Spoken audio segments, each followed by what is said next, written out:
Students, कैसे हैं आप लोग। Welcome to my YouTube channel.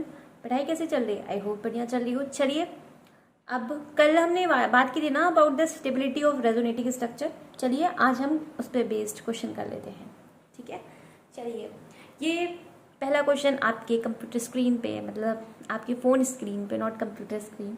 चलिए जिसके पास फ़ोन है उसके पास फ़ोन, जिसके पास कंप्यूटर उसके पास कंप्यूटर।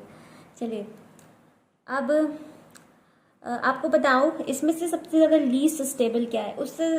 चलिए आप लीस्ट भी बता दीजिए, और मल्टीपल चॉइस वाला क्वेश्चन है, ठीक है। और इसमें हम लोग ऑर्डर भी निकाल लेंगे, ठीक है, दोनों करते हैं। तो बताइए सबसे लीस्ट स्टेबल क्या है। तो क्या इसमें पहला रूल लगेगा? पहला रूल क्या था बेटा? न्यूट्रल वाला ज्यादा स्टेबल था as compared to charge resonating structure. तो ये सारे के सारे चार्ज है, यानी कि न्यूट्रल और चार्ज की तो यहाँ बात ही नहीं होगी। आप पाई बॉन्ड वाला रूल लगाइए। तो यहाँ पे कितने पाई बॉन्ड? 1 2 3 4। 4 नहीं है बेटा, ये 2 पाई बॉन्ड है। पाई बॉन्ड तो 2 ही है ना, 2 पाई बॉन्ड, ठीक है। 1 sigma 1 pi bond. 2 double bond में 1 डबल बॉन्ड, अगर कोई भी कंपाउंड में 2 डबल बॉन्ड है तो उसका मतलब क्या होता है? 1 सिग्मा है 1 पाई है। 3 डबल बॉन्ड का मतलब क्या होता है? 1 सिग्मा 2 पाई, ठीक। हाँ चलिए नेक्स्ट वाला देखिए, यहाँ पे 1 सिग्मा बॉन्ड है, यहाँ आइए, यहाँ पे 2 सिग्मा बॉन्ड है क्योंकि ट्रिपल बॉन्ड है यानी कि 2 पाई, ठीक है। नेक्स्ट पे आइए, नेक्स्ट पे आइए, 1 2, तो यहाँ पे भी 1 सिग्मा बॉन्ड है। तो इतना तो श्योर है कि 2 सिग्मा बॉन्ड वाला जीत गया क्योंकि इसके पास सबसे ज्यादा पाई बॉन्ड है। तो 2, तो यहाँ पे देखिए यानी कि A और C ज्यादा स्टेबल है as compare to B as well as D। तो यानी कि मैंने 2 पिक कर लिया, दैट इज A और C। अब A और C में से कौन सबसे ज्यादा स्टेबल है? सॉरी, मुझे लीस्ट स्टेबल बताना है, सबसे कम स्टेबल क्या है। तो सबसे कम देखिए बेटा, यहाँ पे A 1 पाई बॉन्ड इन दोनों में है। अब आपको B और D में से बताना है कि कौन सा क्या है लेस स्टेबल। चलिए देखते हैं। तीसरा रूल लगाइए। तो दूसरा रूल है, तीसरा रूल लगाइए। अब बताइए N पे पॉजिटिव चार्ज ज्यादा स्टेबल होगा या फिर C पे पॉजिटिव चार्ज ज्यादा स्टेबल होगा, या फिर C पे नेगेटिव चार्ज ज्यादा स्टेबल होगा और N पे पॉजिटिव चार्ज ज्यादा स्टेबल होगा? बताइए। तो आप जानते हैं N पे पॉजिटिव चार्ज स्टेबल नहीं होगा, स्टेबल नहीं होगा है ना। N पे नेगेटिव चार्ज तो स्टेबल है, बट N पे पॉजिटिव चार्ज नहीं है, स्टेबल होगा, है ना। क्योंकि बेटा इधर साइड जाने पे इलेक्ट्रोपॉजिटिव नेचर क्या होता है? डिक्रीज होता है। Down the group electropositive nature increase होता है, ठीक है। और आप क्या कर रहे हैं? पीरियड के अक्रॉस जा रहे हैं, मतलब पहले आएगा कार्बन, देन नाइट्रोजन, तब ऑक्सीजन। तो आप बताइए इलेक्ट्रोपॉजिटिव नेचर C का सबसे ज्यादा होगा, फिर N का होगा, तब क्या होगा? ऑक्सीजन का होगा, ठीक है। तो C पे अगर पॉजिटिव चार्ज होता तो ज्यादा स्टेबल होगा एज कंपेयर टू N, ठीक है, एज कंपेयर टू N।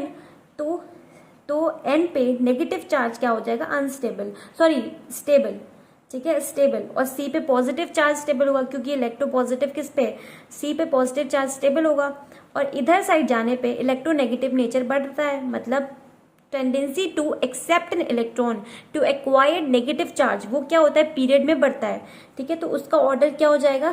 ऐसे, मतलब ऑक्सीजन की क्षमता इलेक्ट्रॉन को लेने की है, कार्बन मतलब नेगेटिव बनने की, मतलब C नेगेटिव, तब N नेगेटिव, तब O नेगेटिव। तो C नेगेटिव से अच्छा क्या है? N negative. तो N पे नेगेटिव चार्ज क्या होगा? स्टेबल। तो इस बेसिस पे बेटा ये क्या होगा? ये स्टेबल हो जाएगा और सबसे कम स्टेबल D हो जाएगा। चलिए ऑर्डर भी निकाल लेते हैं। अब हम A और C इसमें से क्या स्टेबल होगा? अब बताओ A और C। देखिए,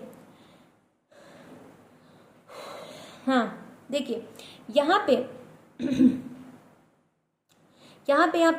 देखिए N पे पॉजिटिव चार्ज है और N पे नेगेटिव चार्ज है, ठीक है। N पे पॉजिटिव चार्ज और N पे नेगेटिव चार्ज, और यहाँ पे C पे नेगेटिव चार्ज और N पे पॉजिटिव चार्ज। तो अगेन वही बात होगी कि N पे पॉजिटिव चार्ज उतना स्टेबल नहीं माना जाता है और C पे नेगेटिव चार्ज क्या बोलते हैं, सी पे नेगेटिव चार्ज उतना अच्छा नहीं माना जाता है। ठीक है, तो ए वाला सबसे ज्यादा स्टेबल होगा, क्योंकि डिस्टेंस के बारे में बात करूं तो कंसेक्यूटिव दोनों ही है। ठीक है, दोनों ही है। तो यहाँ पे आप ये रीजन लगा सकते हैं कि सी पे नेगेटिव उतना अच्छा स्टेबल नहीं है, क्योंकि सी पे पॉजिटिव नेचर क्या होगा, ज्यादा स्टेबल होगा। ठीक है, चलिए यहाँ पे ए ज्यादा होगा, देन सी, उसके बाद आपने बताया था बी, फिर आपने बताया था डी, तो ये आपका ऑर्डर हो जाएगा। आइए नेक्स्ट क्वेश्चन आप करिए, करके देखिए आप भी। ठीक है, this is a molecule and this is C molecule. चलिए स्टेबिलिटी को कंपेयर कीजिए। देखिए सबसे पहले ए स्टेबल सबसे ज्यादा है, क्यों है, क्योंकि बेटा ये न्यूट्रल स्ट्रक्चर है, क्योंकि ये क्या है, न्यूट्रल स्ट्रक्चर है। ठीक है, अब देखिए, अब बेटा दूसरा रूल लगाइए पाई बॉन्ड वाला। तो यहाँ पे एक पाई बॉन्ड है और यहाँ पे जीरो, नो पाई बॉन्ड, कोई पाई बॉन्ड नहीं है, नो पाई, नो पाई। ठीक है, कोई पाई नहीं है। तो फिर उसके बाद बी, अब इन दोनों में लगाइए, सी पर पॉजिटिव चार्ज और ऑक्सीजन पे नेगेटिव चार्ज ज्यादा स्टेबल होगा। बताइए, ओ पे नेगेटिव ज्यादा स्टेबल है ना, सॉरी वो वाला नहीं लगेगा, यहाँ पे लगेगा। देखिए ये पॉजिटिव और नेगेटिव है, तो ऑपोजिट नेचर के जो क्या होते हैं, चार्जेस होते हैं, वो क्या करेंगे, अट्रैक्ट करते हैं। जहां पे नेगेटिव नेचर के अनलाइक चार्जेस क्या लाते हैं, अनस्टेबिलिटी। क्यों रिपल्शन कॉज करेंगे, मतलब एक दूसरे से दूर भागेंगे और ये बॉन्ड टूट जाएगा, मतलब मॉलिक्यूल क्या होगा, अनस्टेबल। तो यहाँ पे वो रूल लग जाएगा।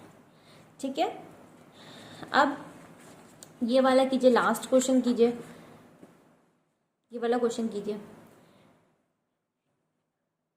सर चलिए यहाँ पे आप बताइए, यहाँ पे लग सकता है, हाँ ये तो लगेगा। देखिए न्यूट्रल स्ट्रक्चर है तो ए तो सबसे ज्यादा स्टेबल होगा, क्योंकि ए क्या है, न्यूट्रल है, ए इज न्यूट्रल। अब देखिए यहाँ पे आइए, दिस इज 1 एंड यहाँ पे भी आइए, दिस इज ऑल्सो 1, यहाँ पे भी आइए, ये भी। तो सब में क्या आ रहा है, पाई क्या आ रहा है, सेम आ रहा है। नंबर ऑफ पाई बॉन्ड्स क्या आ रहे हैं, सेम आ रहे हैं। ठीक, तो अब देखिए, अब आप डिस्टेंस पे खेलिए, डिस्टेंस पे देखिए, यहाँ पे डिस्टेंस क्या है, पॉजिटिव नेगेटिव के बीच में पास पास है, तो स्टेबिलिटी सबसे ज्यादा है। फिर क्या हो जाएगा, बी। अब सी और डी में देखिए डिस्टेंस क्या है, अगर मैं इसे ए बोल दूं, इसे बी बोल दूं, लिखना भूल गई, सी एंड डी। ठीक है, तो जो सी है और डी डिस्टेंस तो सेम है। अब देखिए इस पे ऑक्सीजन ज्यादा स्टेबल होगा और इस पे पॉजिटिव चार्ज ज्यादा स्टेबल होगा, क्योंकि ऑक्सीजन पे पॉजिटिव चार्ज अनस्टेबल होता है। ठीक है, अनस्टेबल होता है। तो फिर क्या आ जाएगा, सी, तब क्या आ जाएगा, डी, है ना, ए बी, फिर क्या आ जाएगा, सी एंड डी। ये आपका ऑर्डर हो जाएगा। यहाँ पे लिख दूं, पहले हो जाएगा ए, फिर होगा बी, फिर होगा सी और फिर होगा डी। ठीक है ना, आसान है ना, जल्दी से हो जा रहे हैं ना। हाँ बिल्कुल, बस वो रूल्स आप याद रखिए, आपके क्वेश्चन जल्दी से हो जाएंगे।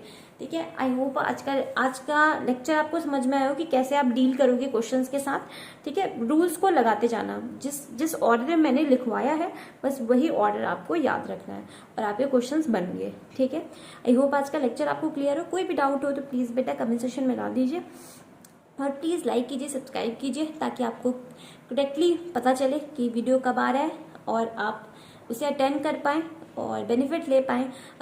अगर कोई भी डाउट हो, कोई भी क्वेरी हो तो प्लीज़ कमेंट सेक्शन में डाल दीजिए, और अगर समझ में भी आ गया हो तब भी डाल दीजिए, क्योंकि पता चलेगा ना कि अगर आपको क्लियर है तो हम नेक्स्ट पे बात करेंगे। ठीक है, कुछ और टॉपिक्स के बारे में बात करेंगे, आपको कुछ डाउट है तो उसे क्लियर करेंगे। यही एक तरीका है जिससे मैं आपसे इंटरेक्ट कर पाऊंगी। ठीक है, आई होप आपको आपको समझ में आ गया कि आप कैसे क्वेश्चन को अटेम्प्ट करेंगे।